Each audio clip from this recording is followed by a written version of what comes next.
She emailed her professors about a death in the family. There was no death. Hours later, she vanished. February 9th, 2004. Maura Murray, a 21-year-old nursing student, lied to her professors, claimed there was a family death. There wasn't. She withdrew $280 from an ATM, bought $40 worth of alcohol, packed workout clothes and toiletries, and drove to New Hampshire, alone. Destination unknown. At 7:27 p.m., her car crashed on Route 112 in Haverhill, a desolate, freezing road. A bus driver stopped, asked if she needed help. She said no, claimed she already called roadside assistance. She hadn't. He called police anyway. They arrived 19 minutes later. The car was locked. Maura? Gone. No footprints in the snow, no blood, no body, just red wine and her belongings left behind. Did she run into the woods and freeze? Did someone pick her up? Was she abducted? For 21 years, online sleuths, especially on Reddit, debated every tiny detail. Hundreds of theories. Zero proof. Her family believes foul play. Police say it's a criminal investigation. Maura would be 43 today. Still missing. Zero answers.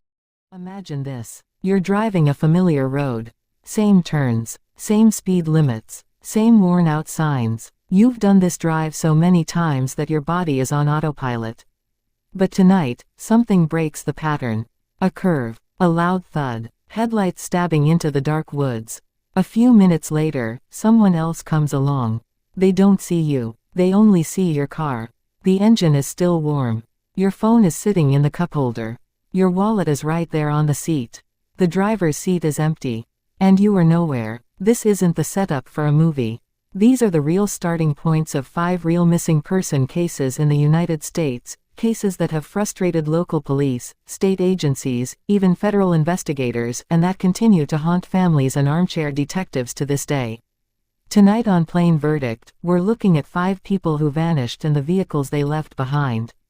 A nursing student in the mountains of New Hampshire.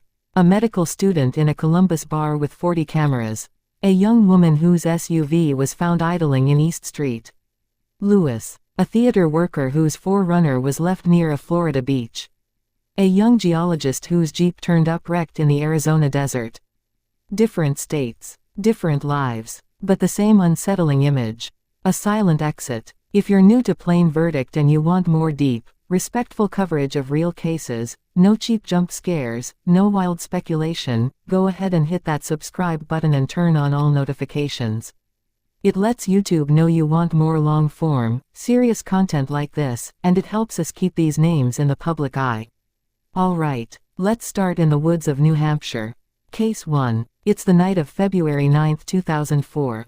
21-year-old Maura Murray is driving north out of Massachusetts in a black 1996 Saturn sedan. Earlier that day, she had done something strange. She emailed her professors at the University of Massachusetts Amherst, explaining that there had been a death in the family and she would be gone for a week. There had been no such death.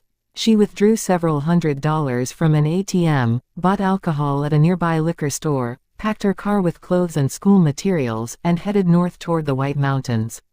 No one in her family knew exactly why.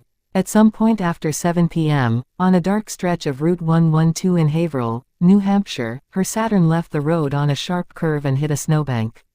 A neighbor heard the impact and looked out. Another neighbor, a local school bus driver named Butch Atwood, pulled up beside the crashed car shortly after. He saw a young woman fitting Maura's description standing outside the vehicle. He asked if she wanted him to call 911. She told him no, she said she had already called roadside assistance. That detail is important, because cell service in that area was spotty at best. Investigators later said they found no evidence that any such call had been placed from her phone. Butch drove home, parked his bus, and called the police anyway.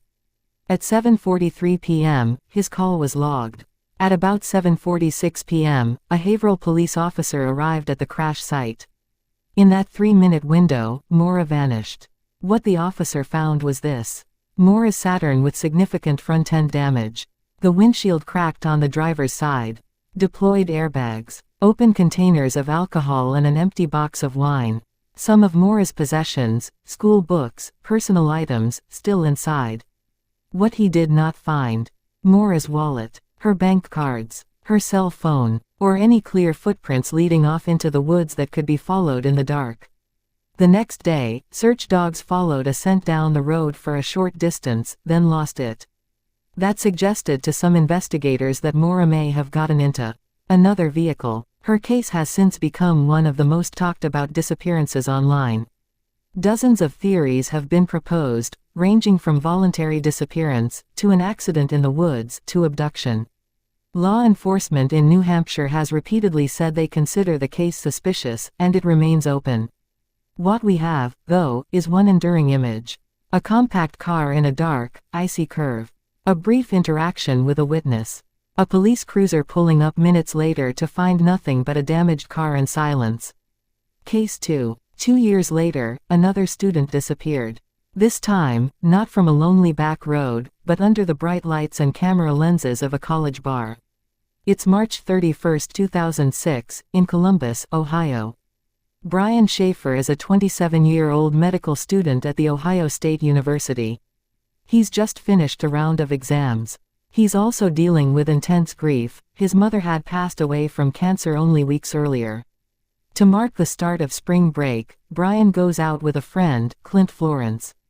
They hit a few bars in the Arena District, and by about 1:15 a.m., they make their way to a bar called the Ugly Tuna Saloon. The Ugly Tuna sat on the second floor of a building in the South Campus Gateway complex. A single escalator led up to the entrance, and the building itself was covered by multiple security cameras.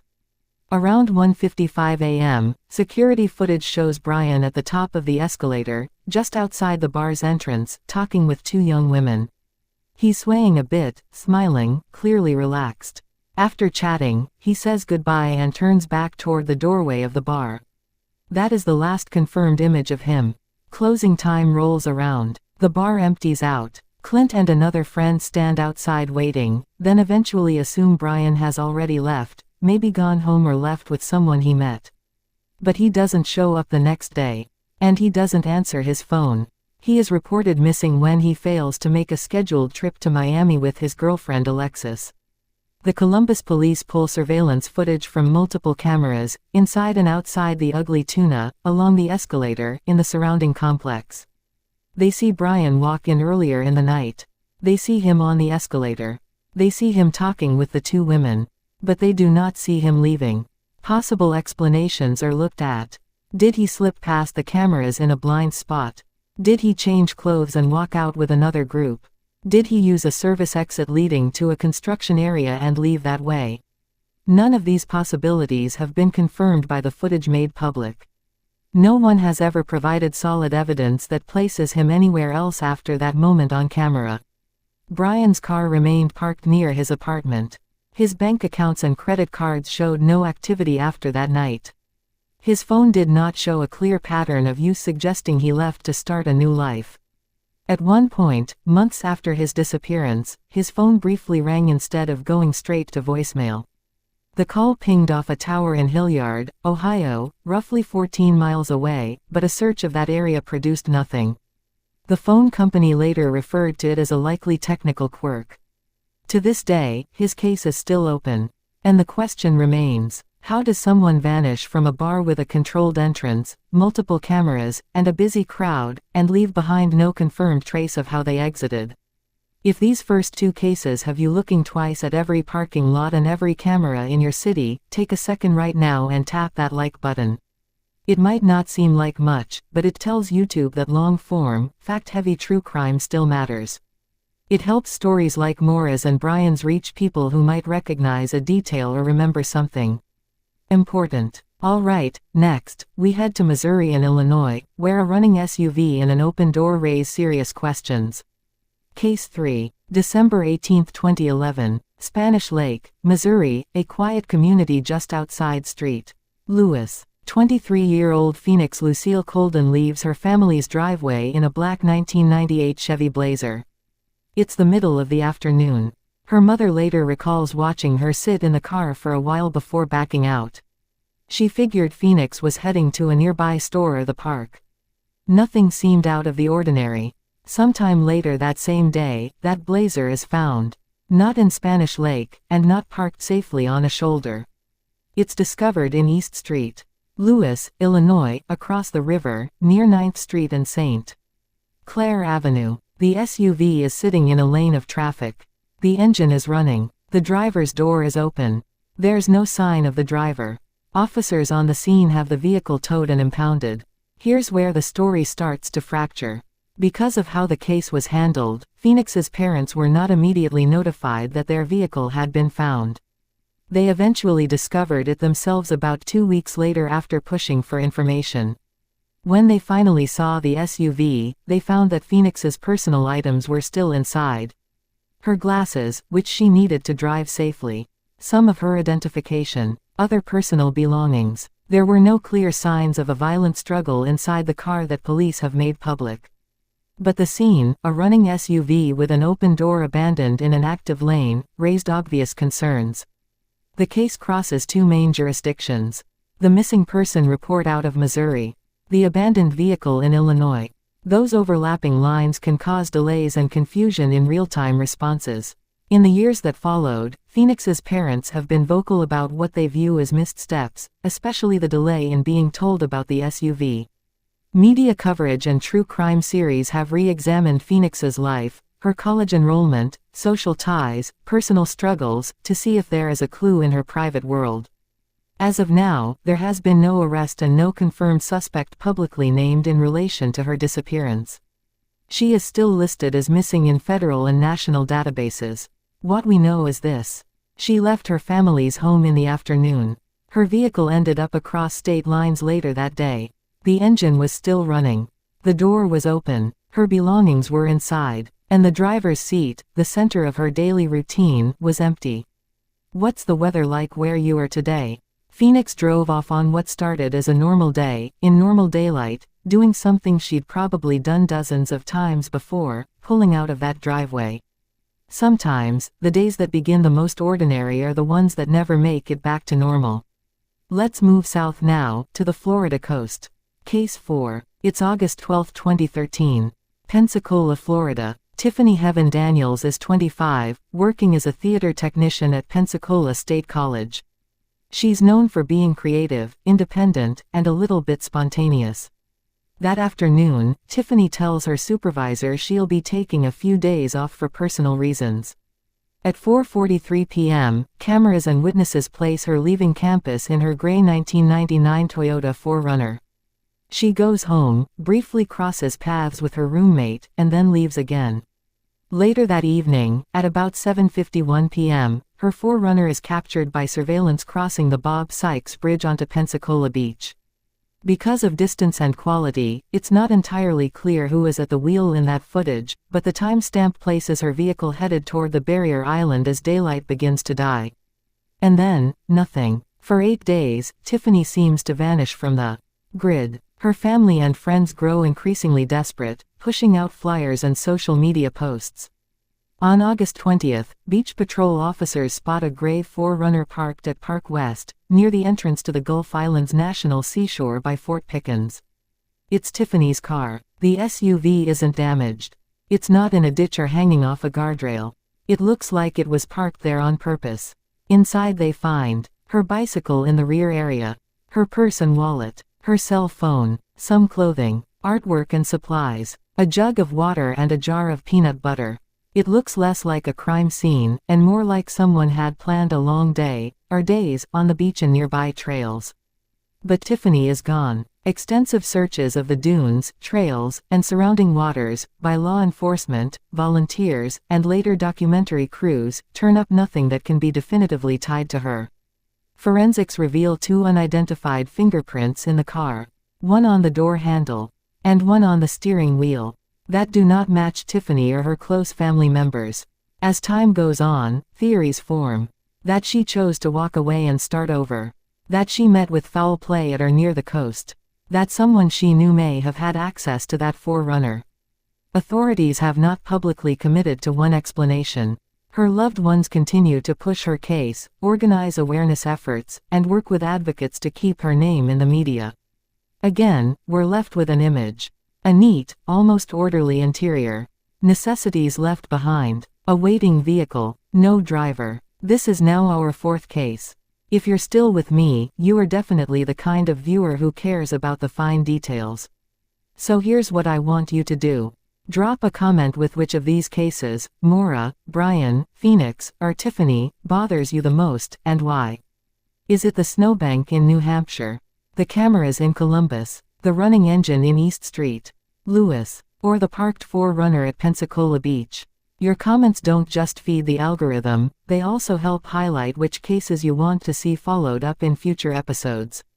Because we still have one more case to go, the most recent one on our list, and a story that's still very active. Case 5. We end our journey in the Sonoran Desert near Buckeye, Arizona. The date is June 23, 2021. Daniel Cornelius Robinson is a 24-year-old geologist working for an engineering and environmental firm. His job takes him to remote well sites, often surrounded by miles of sand, rock, and scrub. That morning, Daniel reports to a well site near Sun Valley Parkway and West Cactus Road. A coworker later tells investigators that Daniel was acting off, staring into the distance, seeming distracted. Sometime after 9 a.m., Daniel gets into his blue-gray 2017 Jeep Renegade and drives west, deeper into the desert. There's no clear explanation offered to the people at the site. He doesn't respond to later calls and does not show up for a second job location he's expected at. He is reported missing. The Buckeye Police Department begins searching around the area, using ground patrols, helicopters, and drones. Nearly a month passes. On July 19, 2021, a rancher finds an overturned Jeep in a ravine about 3 miles from the well site. It's Daniel's Renegade. The damage is significant. The vehicle is on its side in a dry wash. The airbags have deployed. Personal items, including Daniel's wallet, keys, and clothing, are found near or inside the vehicle. Search teams comb the surrounding desert. Officers and volunteers on foot. Air support. Dogs trained to locate remains. They find other remains and evidence from unrelated cases, including people that no one even realized were missing in that area, but no confirmed trace of Daniel. At this point, Daniel's father, David Robinson, steps forward as the driving force behind the search. Unsatisfied with the initial accident narrative, he hires a private accident reconstruction specialist. Data from the Jeep's onboard systems adds another layer of mystery. It appears that the car may have been driven for some distance after the initial airbag deployment. The odometer readings suggest extra mileage beyond what would be expected between the well site and the ravine. In total, the system shows that the Jeep was started dozens of times after the point where an accident likely occurred. Different experts interpret this information in different ways. There is disagreement between the family's private investigator and official statements from Buckeye Police about what the data means. Law enforcement has stated they have not found definitive proof of foul play. The family strongly believes there is more to the story and continues to organize search operations and public campaigns. What is not in dispute? Daniel drove away from a work site unexpectedly. His Jeep was later found wrecked and abandoned. His personal belongings were still there. Extensive searches have not found him. The desert around Buckeye is vast, harsh, and full of places where evidence can vanish quickly. It has hidden Daniel now for years. Let's step back and look at what ties all of this together. 5 missing people. Maura Murray in New Hampshire. Brian Schaefer in Ohio. Phoenix Colden around Street. Lewis. Tiffany Daniels in Pensacola, Florida. Daniel Robinson in the Arizona desert. They never met one another. They lived in different parts of the country. Their cases are handled by different departments with different policies and resources. But the echoes are impossible to ignore. Each story pivots around a vehicle. A Saturn in a snowbank. A bar entrance surrounded by cameras. A Blazer sitting in a live traffic lane. A 4Runner quietly waiting at a beach lot. A Jeep overturned in a ravine. The vehicle becomes a kind of stand-in, proof that the person was there, right up until the moment they weren't. Technology offers clues, but not answers. Cameras caught Brian arriving, but not leaving. Phone records place Maura and Tiffany partway through their journeys, then cut off. Vehicle data in Daniel's case suggests a strange, possibly extended timeline after an impact. We live in an age where we assume everything is recorded and recoverable. These cases remind us that even in an era of constant connection, there are still blind spots. Complex jurisdictions slow things down. Phoenix's SUV bridge hopped from Missouri to Illinois. Daniel's search area sprawled across land controlled by different agencies. High-profile cases like Mora's and Brian's had to juggle local, state, and sometimes federal involvement. Families refused to let go. In every one of these stories, there is at least one person who decided that waiting by the phone wasn't enough. Parents holding press conferences and vigils. Siblings organizing awareness campaigns. A father leading search after search through desert terrain. They turn their personal grief into public persistence. We call this episode, Silent Exits, for a reason. In each case, a person begins what seems like an ordinary trip, and then steps, or is forced, out of their own life without warning. The car, the bar, the parking lot, the ravine, they're all just the last page of a book that someone tore the ending out of. For the families, there is no real closure. There is only the waiting. If you made it all the way to the end of this video, you are exactly the kind of viewer I had in mind when I started Plain Verdict, someone who cares more about the truth than about sensational stories.